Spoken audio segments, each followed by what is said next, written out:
Dr. H. Wainhouse is the Distinguished Research Professor of Theology, Law, Culture, and Archaeology at Faith International University and Seminary in Tacoma, Washington.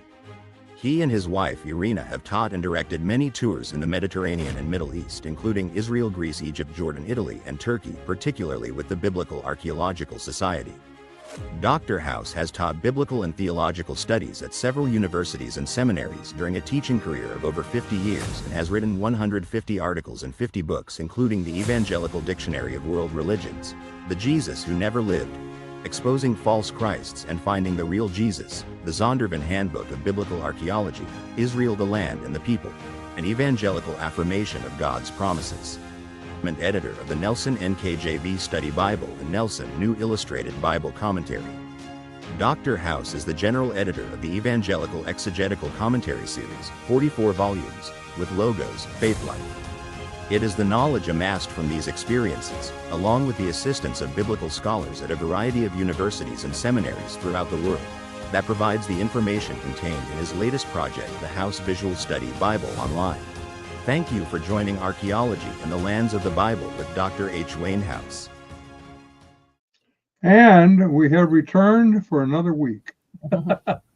And Dr. Wayne is in the house. Boy, I like how that sounds, by the way. So, Dr. House, where do we want to go from here? Turn your mic on, please. Wayne, your mic is not on. Who turned my mic off? Okay. There you go. You did, because I told you to. Now I'm telling you, turn it on. Well, I have to blame somebody. Isn't that what we do? Blame people for our problems? Yeah, yeah, I don't care. I mean, I got big shoulders. I'll take the blame. I don't care. Oh, boy. Well, it's good to be with you again. We're going to do some more archaeology, and hopefully we're going to start the right place, because I want to talk about Herod a little bit tonight. We're going to run through and look at the early life of Jesus and the early teaching of Jesus, where Jesus lived, some of those kind of questions. And I'm going to show you some things about the, when I get to Herod, I'll be talking also some about the temple. So there's a lot of things to work on. Hopefully I have this all organized, and we can do that. So, so actually you're in charge of those slides, I think, right? Well, that's what they tell me. Okay, that's good. By the way, it's good to see everybody, every one of you. You know, when I see the caffeinated, they're always almost two people. I have MJ in the middle. 2.5. And then the other portions, yeah. Yeah. I wish there was a wider screen for you where I could say hello to you, but I'm anyway waving at you all. Greetings to Iftikhar, who joins us again today. Oh, All good. right. It's really early for him. It's like 5 a.m. in Pakistan. Well, So that's dedicated. God bless you. All right. And we are off and running here. what's that thing about Dick Hess? I couldn't read that. Something about a mummy? Mommy. That's something I read at the bottom of this page. Anyway, Herod the Builder. Now, we're going to talk about Herod a little bit in different contexts.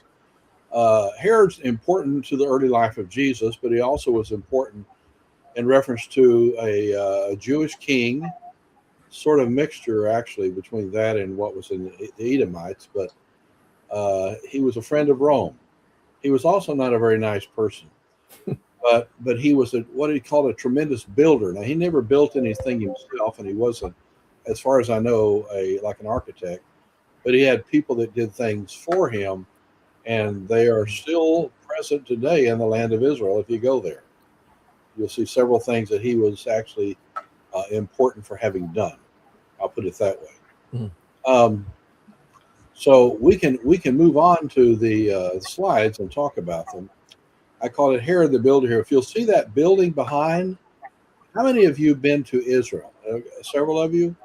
You probably have gone to this place before. It's called the Herodium, just named after Herod the Great. And he wasn't so great as a person, but he was a great builder. That's what we mean. Something that's unusual about this, a lot of people don't know who just go on tours. and haven't worked in any of this stuff on the past, how that all came about. It's a fairly tall area to go to. I actually, when I first went there years ago, I started at the bottom of this place, and I walked the side of it instead of going up by the road. It took me a while to do that, but it was interesting to climb to the top from the ground. Another thing to know about it, Herod didn't feel like it was tall enough, high enough. So he had his, and I don't know how they did this. I don't see any evidence of exactly how it occurred. But actually, the people and another who were working for him, slaves somewhat, the king, they cut off the top of another mountain right next to that and put it on top of this. And that's really weird to figure out how they did that. But nonetheless, they did. And that's why it's as high as it is. It has a road that actually goes around it. You can sort of see that a little bit. But I had the privilege of being just a short time with Ehud Netzer, who was the person in charge of this. It's been about 30 years trying to locate the tomb of Herod the Great. I'll show that to you in a moment. But they've done a whole presentation up there. When I was there last time I was up there, I don't know what it was, a few years back, they have a whole presentation now they've put together about the Herodium. So anyway, you saw the outside. This is the inside, just to give you a feel for it. There are other pictures, angles I could have done this to show you the steps that go up and where the little, like a chapel place is and so forth. But this is part of, obviously the thing is dilapidated somewhat now. It used to be a tower higher, but it took a long time to build that, but it was a marvel in Israel at the time. Let's keep moving. Now, the reason why I have this picture, this actually is artwork. It's not a photo of the Temple Mount, but it gives me what I want to show you. This was actually provided by Randall Price to me, but he had a person that actually drew the artwork. What you see is the temple in the middle, I assume you know. And the thing it's actually, you may not understand this, but what you're looking at that has that little stair coming down, that's the western wall portion. And it goes all the way to the end of the Temple Mount. And along the way, you have this stair, and I'll tell you about this one in just a moment, this steps there. But if you keep moving, you'll see another walkway. And that walkway actually was used by people like priests and the wealthy to get them into the temple itself. And your average person couldn't go in that way. Now, if you look at the edge of that, so you're talking about the western wall, and if you go down, you're actually moving to the south of the Temple Mount. And so that takes you down to the city of David. It also, where you see that you had, if you look very carefully at the bottom of the wall on the south, you'll see like some steps there and a walkway that goes all the way to the end and another door opening at the far end. So you have two doors to go into. Right. That's not available today because of Islam. What you see as a red top is no longer there. They took that out probably when the Romans came onto the Temple Mount. That's what they call Solomon's portico. It's built very closely, though, to what you see in Athens, Greece, with the Stoa, they call it, which was the place of the Stoics, the philosophers, in the bottom of the area beneath the Areopagus or the Mars Hill. Right. These are some features that probably were pulled over from Greece to here. And so if you go into any of those two things at the bottom, if you can see that on the south of the Temple Mount, that used to be where the first ones where people went into and paid their sort of their shekel for the temple is to go in. And if you keep moving to the very far end, you are actually at the pinnacle of the temple, they would call it. And that's where James, Jesus's half brother, actually was thrown off. And that's the area. Now, beneath that stair that you see that comes down and that goes the other direction, there are shops on that. That's a walkway. I can't move that. You can. Don, you can move it. I can't. But that area right there, you go underneath that Robinson's Arch, as it's called on top. Now the archaeologist Robinson did that. But if you walk down there, they're actually on the left-hand side of you. You see a number of shops. And when I was there one time with Ronnie Reich, he was a basic excavator of this area. He told me they had found a key actually stuck in one of the sort of the crevices above the shops. I thought that was interesting. And when you move through this whole thing, I always used to tell people when I took people to Israel that we're walking where Jesus walked 30 feet above. Because what happens over time, you're talking about a couple thousand years, over time, most of these kinds of sites we're looking at, including the temple area, it actually initially was lower than it what is now. And then gradually it builds up. And we'll see that with Bethesda in just a little while. But sort of giving you an idea, if you go through that walkway that goes way across, about halfway through the Temple Mount, and across from the temple, you can see on top, that actually was dug down. Obviously, that's where they have a lot of stones you're going to see. And because the Romans, when they went in, did not destroy all of the, and that's in AD 70, they didn't destroy all of the walls. In fact, they destroyed the temple and probably that other building, Solomon's Portico, but they pretty well just knocked off some of the top areas that went down. Now, if you keep going that way, theoretically, if you could, you'd be at the Welling Wall, some people call it today, but it's the Western Wall. So that's giving you an idea of the Temple Mount. Remember when Jesus came across the Kidron Valley, they used to have a bridge that went over the Kidron Valley, and you could walk over. Jesus and his disciples did that, and they stood at the Mount of Olives, and his disciple says, aren't these beautiful buildings here on top of the temple? And the word temple that you see in the middle and the Temple Mount sometimes are used interchangeably. But it says, and then Jesus says, these buildings you're looking at, not a single stone would be left on top of another. They were admiring the buildings on top, and they weren't admiring the walls so much. They were admiring the buildings. And then he said, but all those things will be destroyed. That's Matthew 24, if you ever want to read that one sometime. So that gives you a basic introduction to this. But let me tell you, the particular stones on top, on the side, and also in the tunnels below, which the wall continues to go down, the stones at the Egyptian pyramids, about the biggest ones are a little over 3 tons.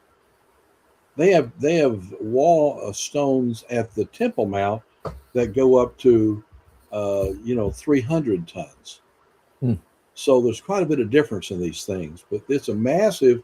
I mean, he didn't have anything. He didn't get his hands dirty, but him assigning it and being done by masterful people, they created something quite interesting here. One other thing, to the right of the back wall, again, that's the south wall that goes down to the city of David. They finally found, and this happened when I started going in the 90s. I started going down there about 95, I think, is my first trip. Since then, I've done it 40-something times, but it's, and I actually lived there once during the winter at Ekobib Leak, and it was snowing all the time. I didn't think that in Israel.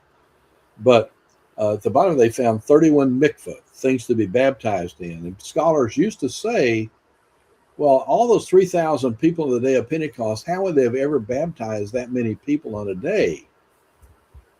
I don't know if you ever heard anybody say that, but the fact is it doesn't seem credible that you could have that many people be baptized. Where would you baptize them? Well, they found 31 baptismal pools, the mikveh, on the south. And if you had if you had 2,000 or 3,000 people and 12 disciples, you could run them through the meal pretty quick. Yeah. It's not like we baptize in churches. You realize we Right, have right, right. putting on special, all this kind of stuff. Yeah. They actually regularly baptize themselves, going in and out of the water as a cleaning, not Right. physically, but a spiritual cleaning idea. Sort of what happened with John the Baptist. So anyway, that's a little bit about this area here. Any questions? No, I was just going to say, it sounds like a drive-through mikvah. Okay. So kind of a dunk and dry. Yeah, there you go. Okay. Well, that is in fact sort of an interesting area. One other thing I didn't show you now, we've had archaeologists have found 2 of these so far, and one is in the in the museum in Istanbul, assuming we can get in there ever again, because of certain things going there. I'm not going to be diverting, go to those kind of discussions. But Turkey is becoming more and more Islamic, whereas in the early portion of the 20th century, it became very much secular. It was based on the work of Ataturk, right around the turn of World War I. And so the current president is pushing Islam a lot. So I found a lot of things. They turned a lot. When I was there, I hadn't been to Turkey. Dick, you were on that trip, weren't you? Yeah, okay. Dick Hess was there on one of the trips to Turkey. And the fact is, it didn't surprise me that the Hagia Sophia, the major church of the Christendom, was turned into a mosque. But they started turning other churches that were Christian churches to mosque also. And so you couldn't get into you couldn't get into the museum to look at it. And the area that has all the Christian and Jewish stuff from Israel, for some reason, they're still doing work in that area. They've been doing that for months upon months upon months. Wayne, I think it's been years now. Is it? Yeah, has it? I think so. I wouldn't doubt it. I just haven't know. I just know it's unusual that they have several places that have museum pieces that they're not letting people get to see anymore. Yeah. Now Ron Hensel is going this Saturday. He's leaving for Turkey, so he'll be there 2 weeks. Yeah. Oh, wow. It'd be good to know what's happening there. Anyway, that's a little bit about Israel. Any other questions, and we can talk about it. If not, we'll keep moving. Now, you know what this is, right? Mm-hmm. That's the Temple Mount. Of course, Herod is the one who built, again, this area. We know that it was built initially by Solomon, and later on it was built again, but it's gone through a lot. And of course, that's no longer there. What a Dome of the Rock is there now. Right. I always call it the Rock of the Dome because the dome is not significant to me. It's the rock that's the issue. Right. That's the place where the priests probably had the Ark of the Covenant. And Leon Rittmeyer has pretty well demonstrated, I think, in his works that you can, and I've seen this. I've actually been in there and looked down into it. I have a hard time doing that today, but at one time it was easier. And there was a place that actually has a carving out that is the exact dimensions of the ark.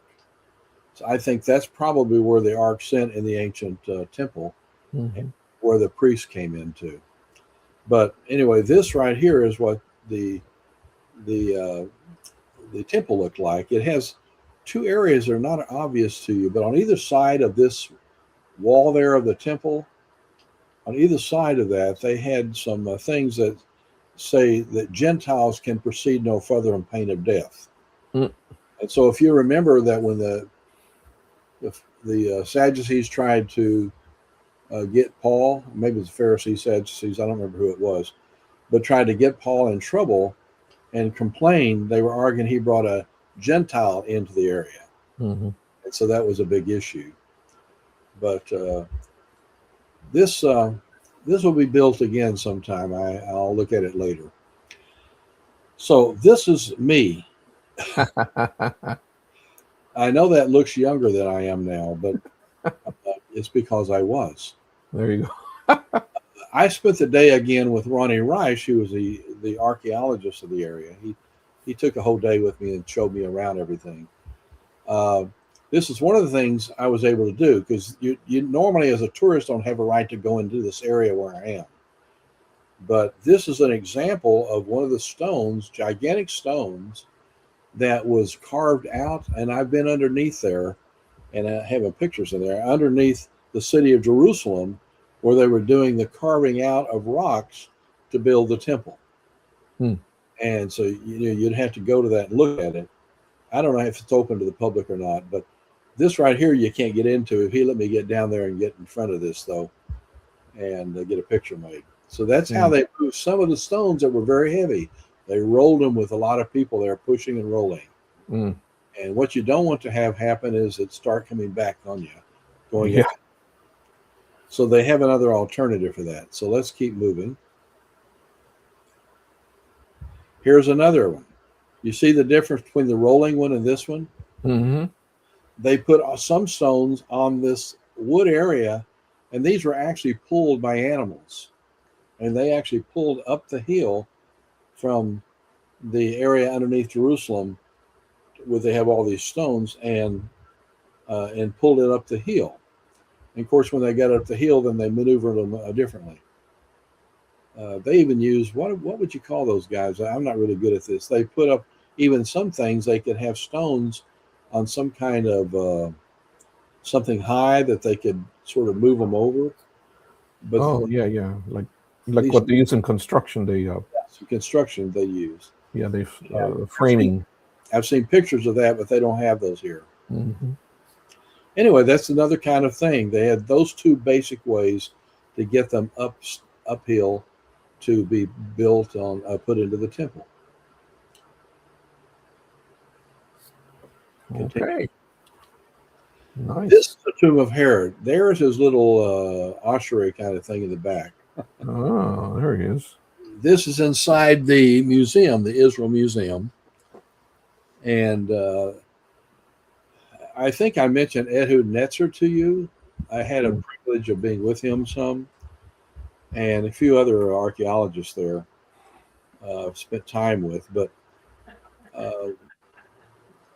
Ehud Netzer spent a long time trying to find Herod's tomb.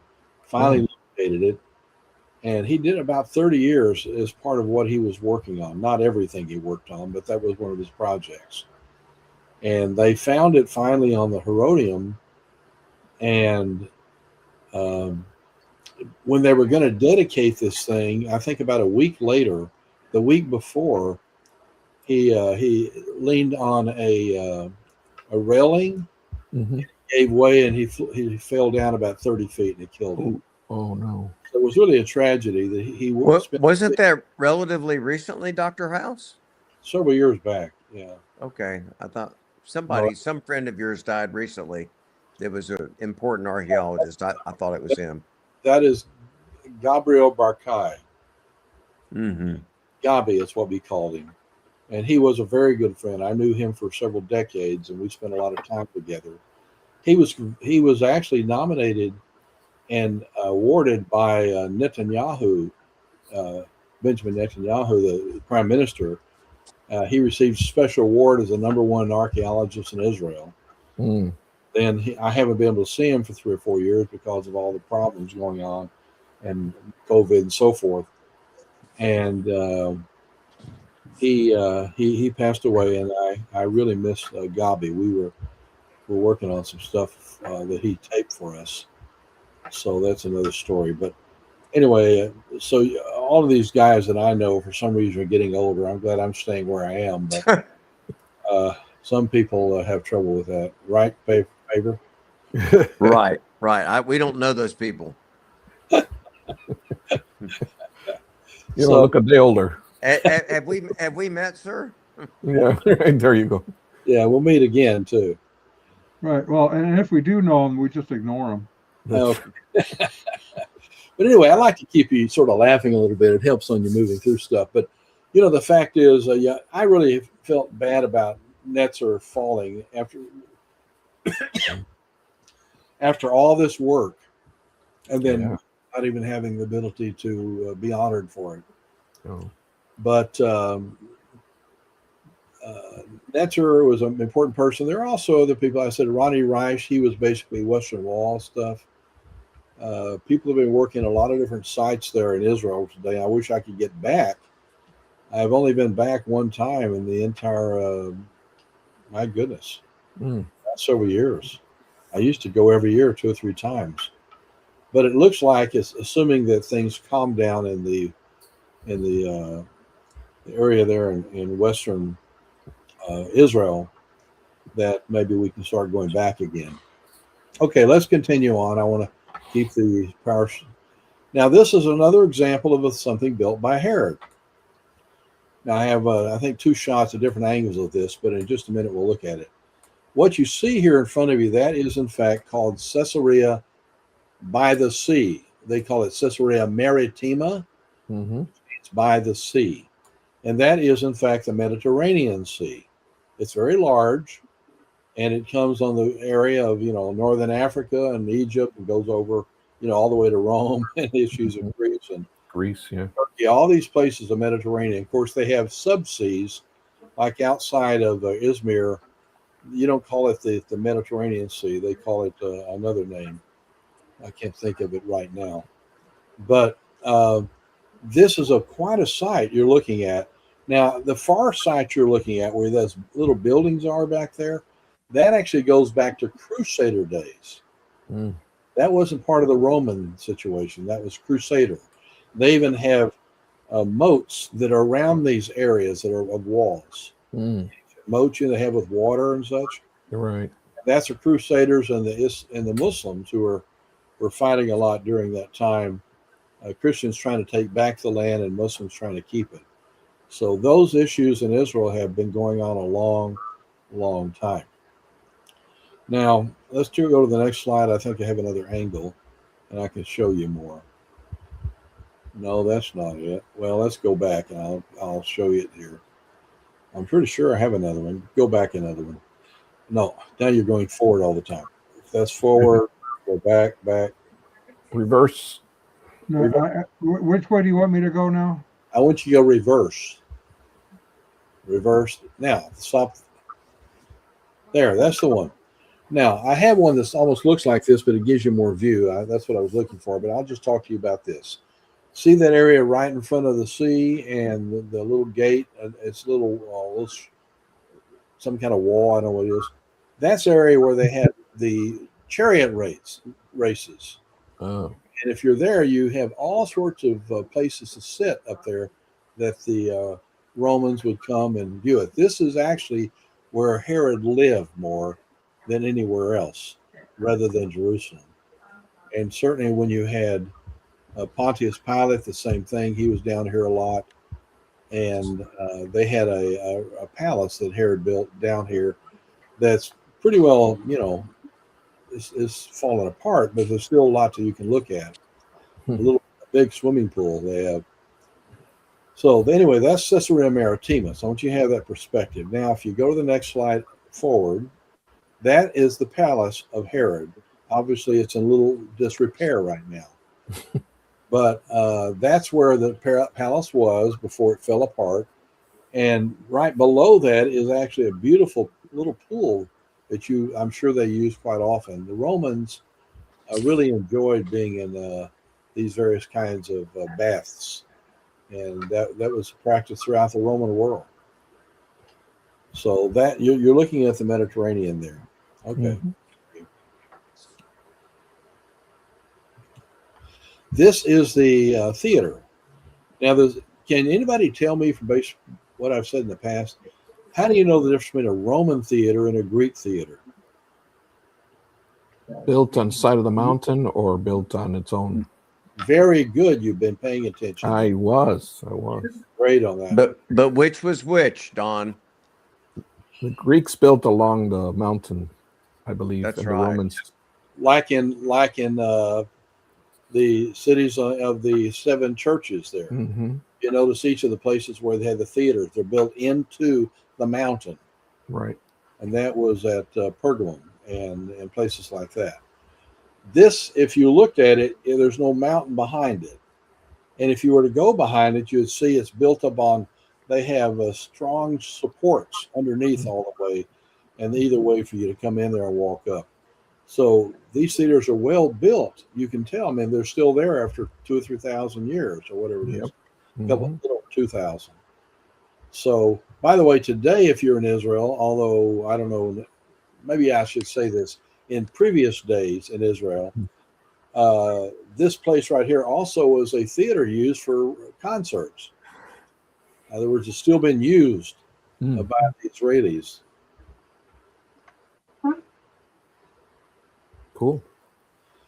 Now, this is an example on top. You wonder how I did that. You have to climb. They have wonderful aqueducts that go for miles that were built to carry water. And this water actually came into the area of Caesarea. And they're well built as you look at it. We'll see in a moment. But this is looking into it and seeing how the water would come through. I think the next one should show you a side shot if all goes well.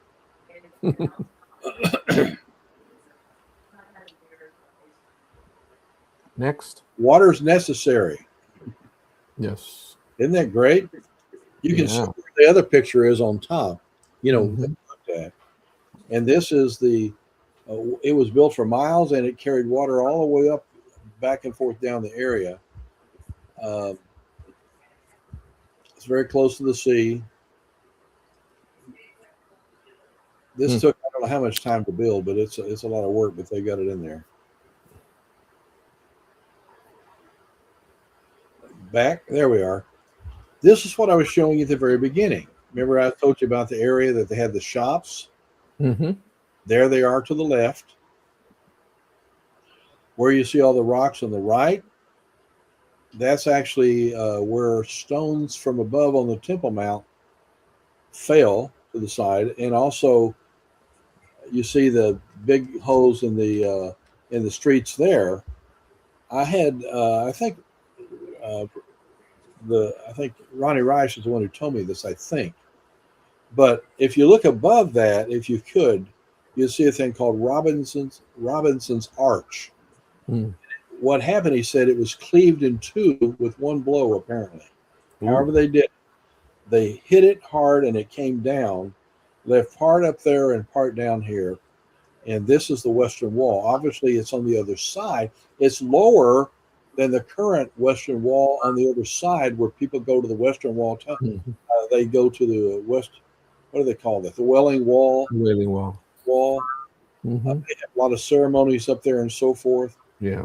Up there is where people pray at the wall. That is above this, maybe, 20, 25, 30 feet. I don't know. I've never measured it, but it's several feet high above where the other street goes straight, or the other platform goes straight, and the Western Wall is where people pray. Obviously, nobody comes down here to pray, but this is where the accumulation of the things that took place by the Romans took place. There's Ronnie Rice and me. Those stones are pretty good size. Can you see that? Those are very good size, and there are many stones that are far bigger than this in the structure of the temple. And Dr. Rice, he's still there in Israel quite a bit. I saw him at the Pool of Siloam one day the last time I was there, and we sat down, and he was criticizing evangelicals for always wanting to believe the Bible. I'll never forget it. Oh, that's funny. Because he didn't like the fact, because, you have two kinds of archaeologists. Yeah. Ones are called minimalist. The others are called maximalist. That's what the terms are. Some of the archaeologists, like I showed you last time, remember one who said the idea that there has never been anything disproven in the Bible by archaeology. The Bible always came through. Remember I told you about the guy who was killed in the accident? Right. Okay, that guy would be more of a maximalist. Ronnie Rice and some others are more of a minimalist. They don't believe it unless they can find it. The minimalists in the turn of the 19th century used to argue that there was no such place as the Hittites, where the Hittites lived. Now, the Bible mentions Hittites about 40 times, okay? And you hear about one in the time of David, right? And Bathsheba, Hittites. But scholars, archaeologists who had certain views said, there was no such people as Hittites, and there was no such places as what was called Hattusha and so forth that they found later. Hmm. And all of a sudden, this thing that never happened, they found so much about it. There were thousands of tablets, a large structure, a palace. I had a friend of mine one time who was the major Hittite expert in the world. He taught at the University of Chicago. He's now with the Lord, but he did a commentary for a series that I was in charge of, and he could read Hittite. He even dreamed in Hittite, and I'm not kidding you, because he told me a story one time. This is an aside, but he was at the Chicago University, a major university, Yeah. and a guy that he had been witnessing to, who wasn't receiving the gospel, he told him that he had a bad dream in which God spoke to him in Hittite. I'm coming for you. Really? Yikes. And that Wow. afternoon he passed away. Ooh. And I never forget Harry Hoffner telling me that story. I mean, he had been working with this guy and couldn't make any progress, but God had given him some warnings, even in the language he worked in. Yeah. So Harry, though, was the major expert in the area of Hittitology. The place is called Hattusha. I don't think I've showed you all that, but it's really a fascinating area where they live. But anyway, going back, archaeology is minimalist and maximalist. Mm-hmm. Okay. Now, for some reason I feel, I know, I have some more Herod stuff, but I have it in the area of the life and teachings of Jesus. When I say life, I'm talking the beginning of when he was conceived, Mm-hmm. because I believe when you're conceived, you become a human, right? Absolutely. And you grow up through the whole process. Mm-hmm. And so the life starts there with Mary and goes through the birth and so forth and so on. And so we'll talk about that now, the life and teachings. We'll go and start with the teachings of Jesus a little bit later from the beginning stuff. So let's continue there, unless there's a question. Anybody have questions? No, not so far. But some of us are questionable. So That's true. Yeah, we'll not talk about that now, Don. okay. Actually, that can be a good thing. Our church we're starting to call our church a questionable church, meaning you can come in and ask questions. That's what we want you to do. Ah, Yeah, the word used usually is a more negative idea. yeah. This right here was, by the way, the ossuary. Since you put it up there, Yeah. this was off an ossuary. I had the privilege of being in. This is not usually a privilege, but I had the privilege of being in Canada once. And I can't remember what city we're in, but they had a museum that had the James ossuary that was being featured inside a big glass thing you could see through, thick glass and so forth.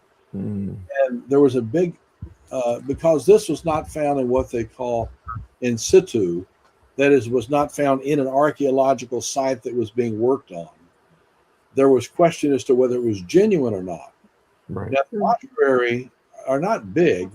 If you put your hands out, just a normal place that you would put your hands, the ossuaries are not they weren't like gigantic, that went a long ways. They were just, and people's bones after the fact of flesh being decayed would be put into ossuaries. That was a practice that was followed in the second temple period, the time of Jesus, and not in the first temple period, where they actually put people into rooms and lay them on pads and so forth. But I'll not go any more into that. Now, this actually has carving on here, and I think if you go one more slide, it will show it. I believe, I hope, unless we took it off. Oh, there it is. James, the son of Joseph and brother of Jesus. The last word there is Yeshua, and you have the various statements of the people. Notice James, the son of Joseph. Who is Joseph? Well, it could have been Joseph, the husband of Mary. The idea would be Joseph and Mary because they had other children besides Jesus. Right.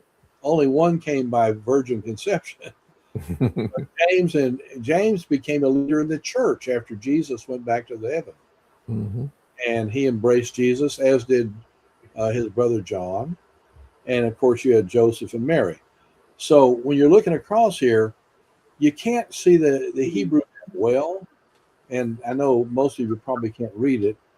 But the fact is, this was found not in an archaeological excavation, but it was found in a shop somebody had. Huh.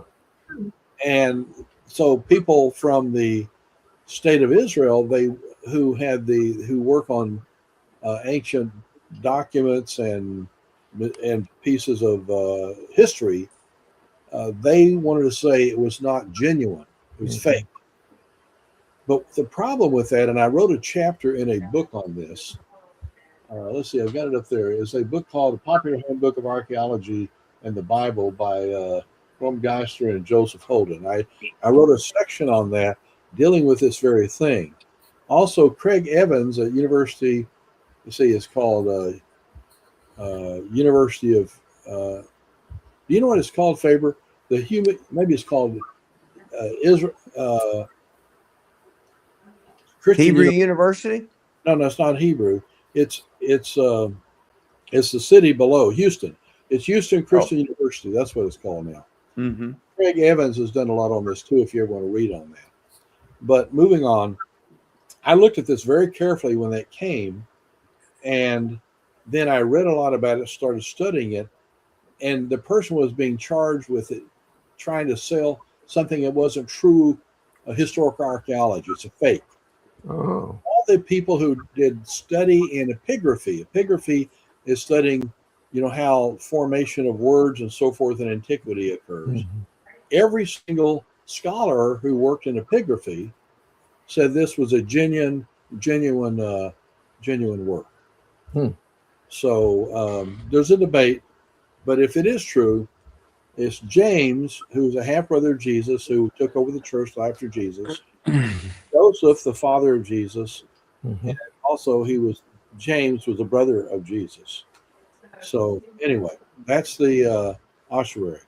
Now we're going to look at the town of Joseph and Mary. Now that we're moving into Jesus a little bit in his history. He was born in a place called Nazareth. I assume, have some of you been to Nazareth? Okay. If you go with me on a trip to Israel, we'll go to Nazareth. I always go there. They have a great place called, what is that called? It's not Nazareth Study Center. I can't think what it's called. Nazareth Village. Thank you very much. I appreciate that. Nazareth Village. And so you'll see that was there. That is moving up into the area of Galilee, or the Galilee.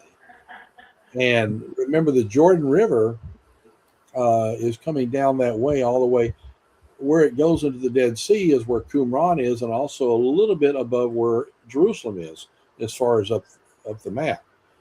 This right here, as you can see where it is, it's right about in the middle of the country there. And Lake Tiberias, by the way, was also called, to a lot of people, they call it the Jordan, what is it called? Sea of Galilee, that's what I want. The Sea of Galilee is also called Lake Kinneret, Yam Kinneret. So you have different terms, some are in Hebrew, some are in English.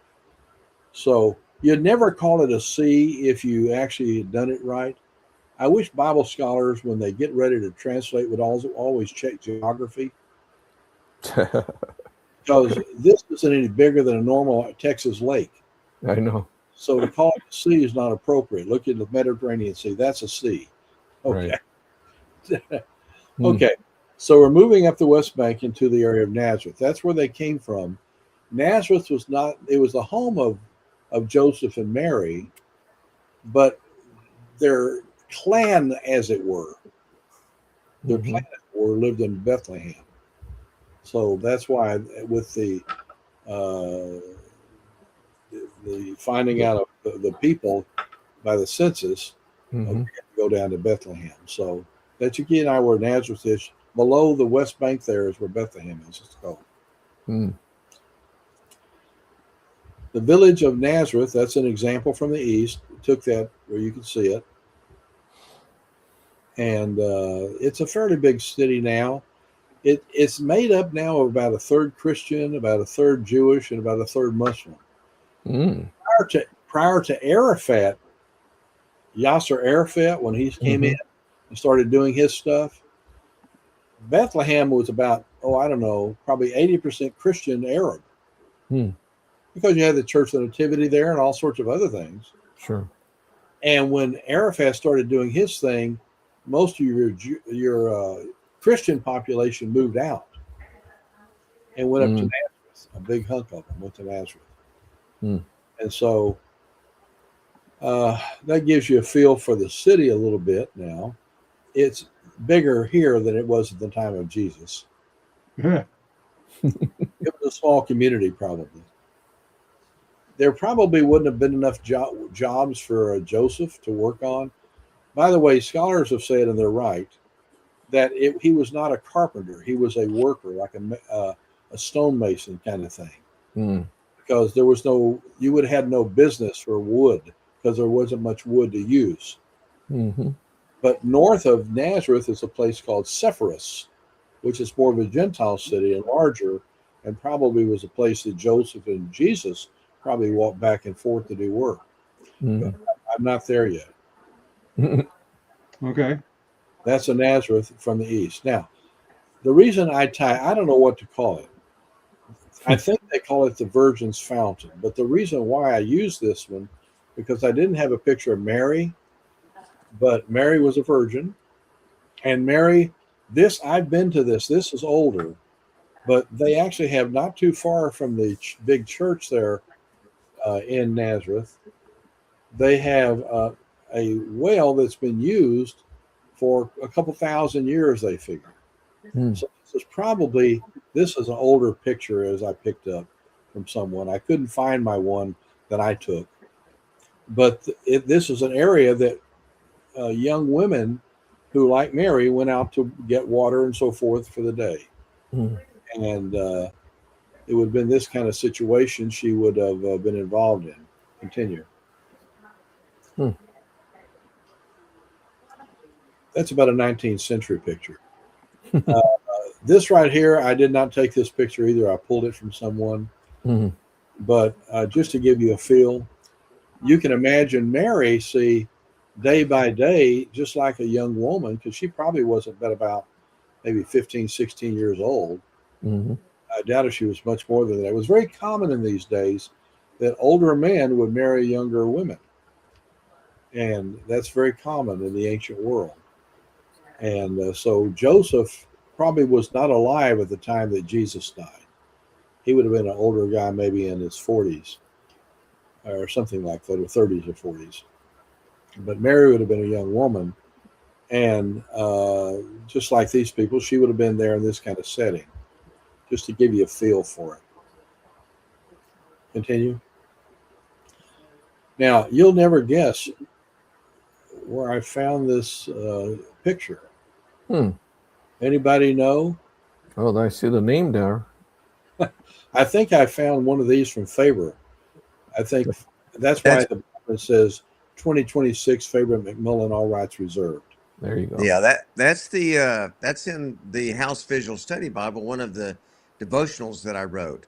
Yeah, good one. And Faber, I created those images. Yeah, Faber has produced so many of these because he's been doing devotions and application study Bible. I hope some of you are using that now because we are really putting things in there now. But I needed someone to help me on writing, not academic, scholarly, archaeological, all that kind of stuff. In the study Bible, I wanted people also to have some devotions and things of that sort to have, and Pastor Faber, he volunteered and he did, I don't know how many of these, but it's more than over 350. You've done 350 and put it in the study Bible. Yeah, over 350. I have one. I don't know. It's not quite enough for one every day, but almost. Isn't that amazing? My Nice. pastor's a great pastor, by the way. He and I are good friends, and I love him as a brother. He's a great guy. Well, I love you too, Dr. House. And incidentally, your bulletin was great. The boss, my wife, approved it, and you submitted it. I know we're gonna pray for Dr. House tomorrow. He has a little bit of a medical procedure in the Mhm. morning, so we'll close tonight. Maybe after we do, we can pray for Absolutely. brother Wayne. Yeah, I'm a little bit nervous about it, but I'll probably be okay. But that's another story. But let's go back to the slides now. I want to keep moving this thing through for a second. Um, I mentioned last time, and I want to point out there was a decree from Caesar Augustus regarding the world being taxed. Now, taxation, they needed to find out exactly who was who because you were taxed by your families. And so some people have argued that this never really happened and they think there's a problem chronologically. I'm not going to go into all of that. That's fairly technical. But I show you a statement from Luke and Quirinius. They have found out is there's been plenty of evidence that he was still involved with his Roman responsibilities at the time of Jesus's birth, and so that is not a problem. And matter of fact, remember this is not the modern world. When Caesar gave out a thing for taxation, it was something that probably took to organize and function throughout the Roman world over a period of several years, not a few months. So anyway, I've written more on this if you ever want to read it. Okay. Pastor Faber, you have a question on the board here.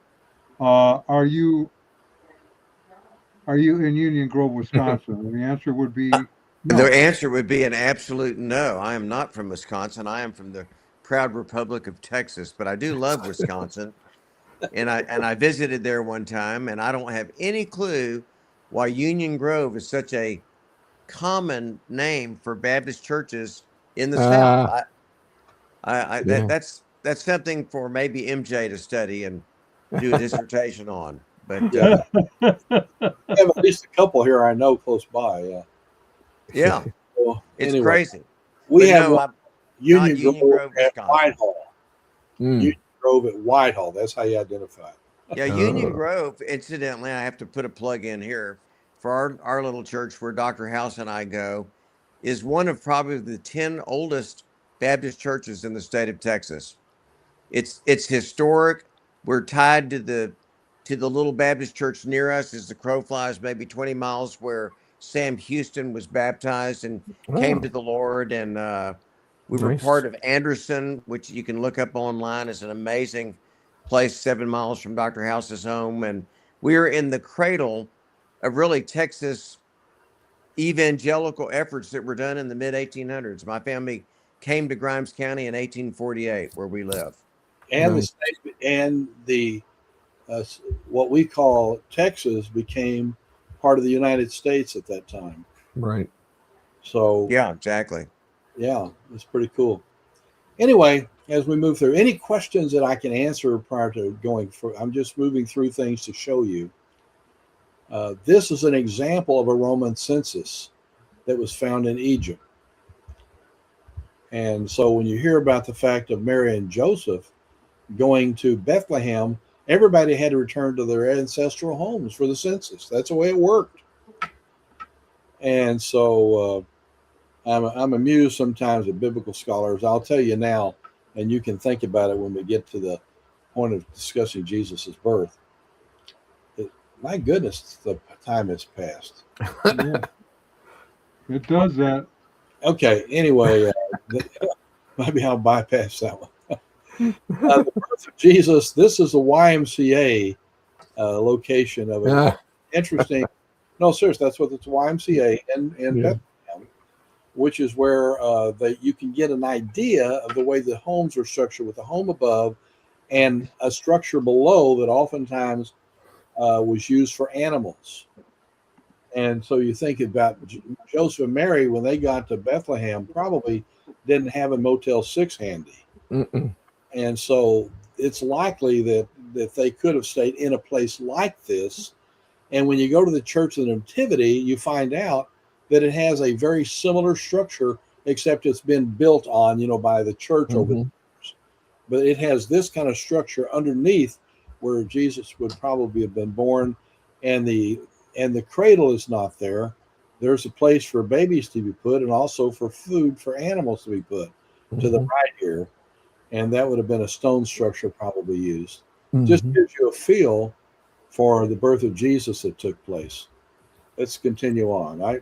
Boy, time goes fast. So it wasn't a nice building made out of wood with a little straw thing like you see in the pictures. Well, they would have had houses built. Houses built on top of places like that. But they didn't have too many of our kind of buildings. Yeah. In those days. Matter of fact, even if you're very wealthy, you didn't have those. They didn't have a lot of wood to work with, quite honestly. A lot of stone for sure. This right here, I just gave you deliberately because when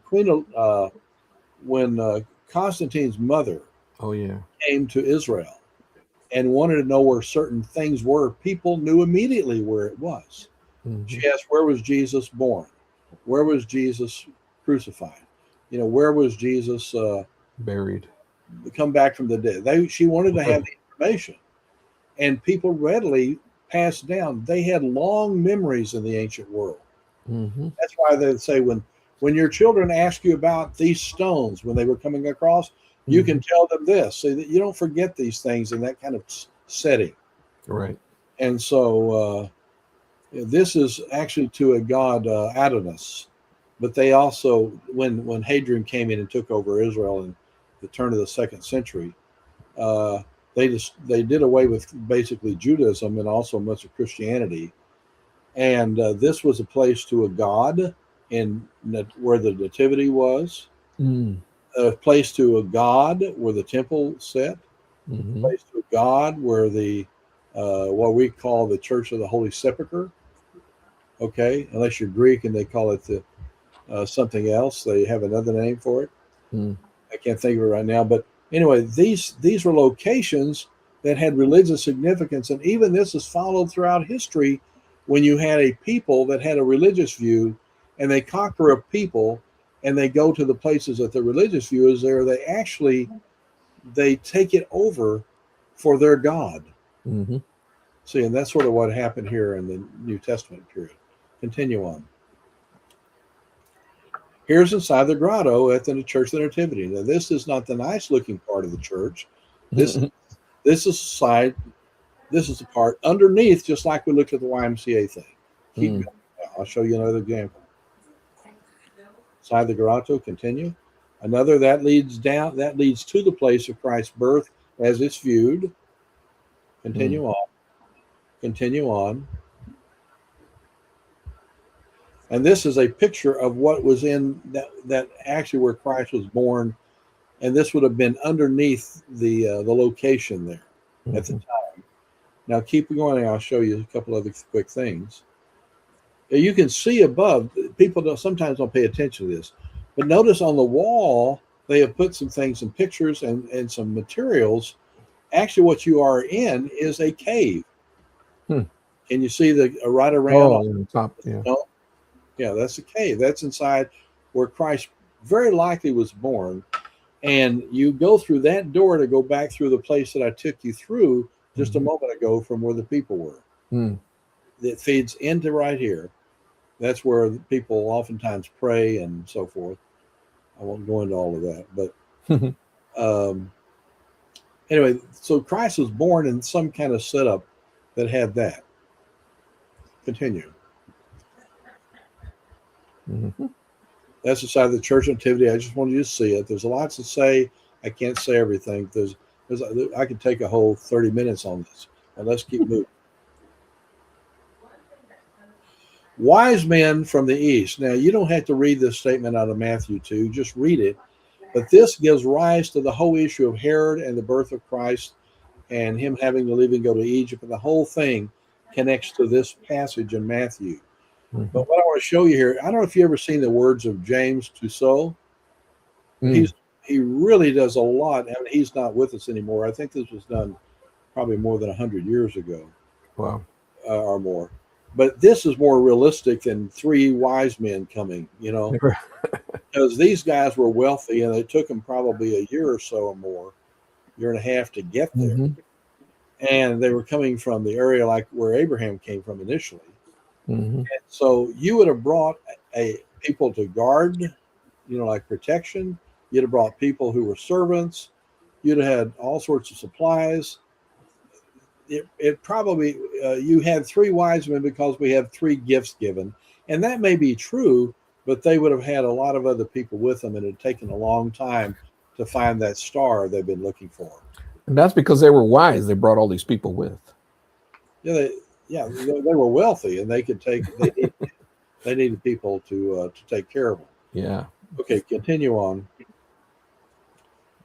Feast of Unleavened Bread. Why were you looking for bread? I must be in my Father's house. I include this as Jesus' first teaching area. About a 12-year-old boy, not quite 13, probably bar mitzvah wasn't in yet. He was brought to the temple, and he's up there talking to the scholars at 12. Does that say anything to you? He grew in wisdom with God and man. Remember, Jesus, he matured as a human, but also he was very smart, apparently, to be able to talk and interact with the scholars at the Temple Mount. I think that's fascinating. His first time for doing teaching that we know of. Right. First Bible study. Now, the later life of Jesus, can I take 5 minutes or not? Can you do what now? Can I have just a couple more minutes?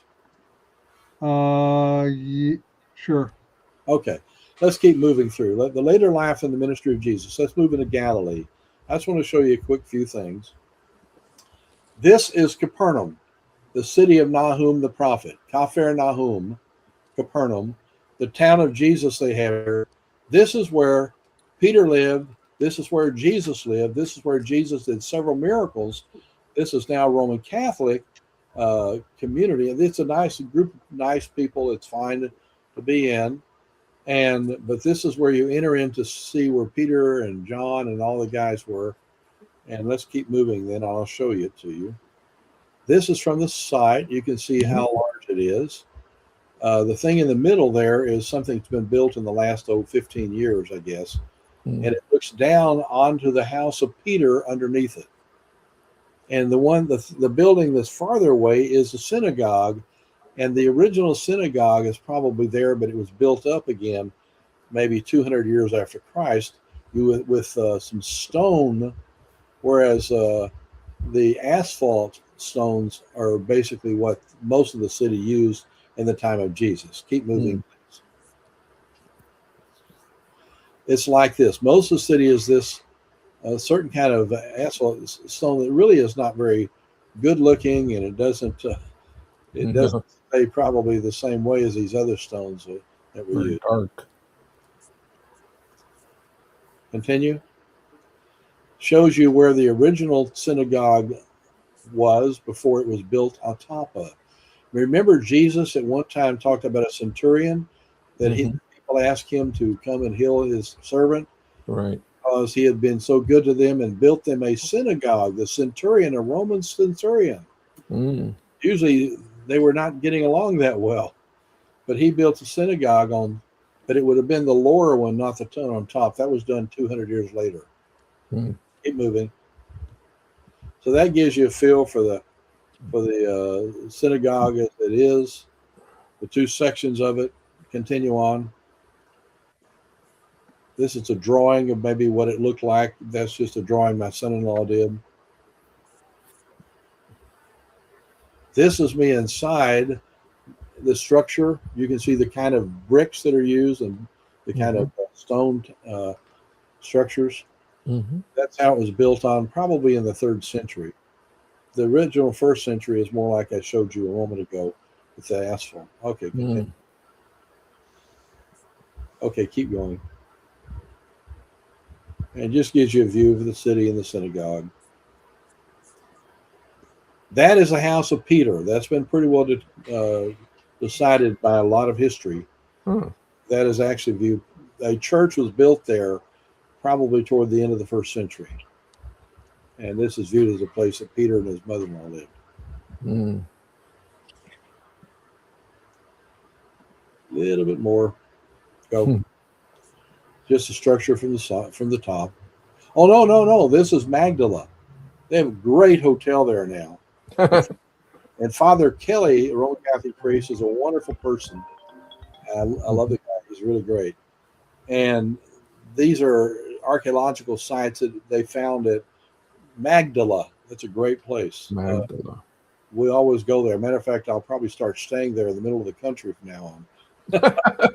Around. It's really good. This is at Gerges. Oh. You had 3 possible places.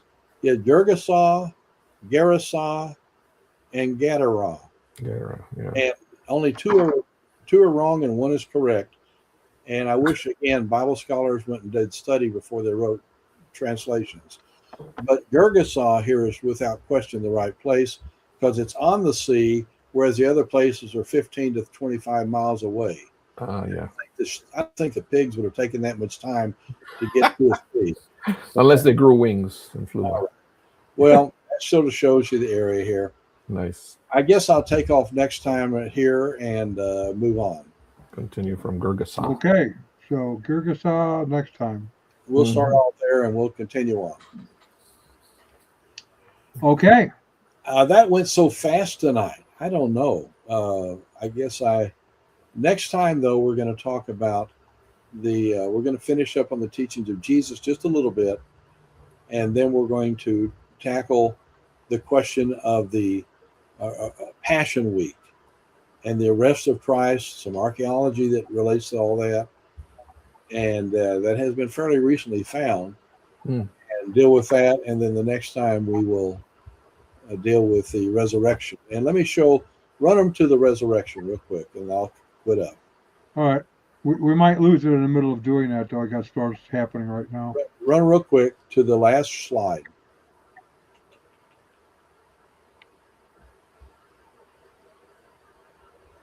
I don't know if they can see that. Not yet. He's getting there. Well, I'm going to talk about the Shroud of Turin the last week, as well as other things of the resurrection. God bless you. Bye-bye, guys. Dick, call me. All right. I'll talk to the rest of you. Good night. Bye, Pat.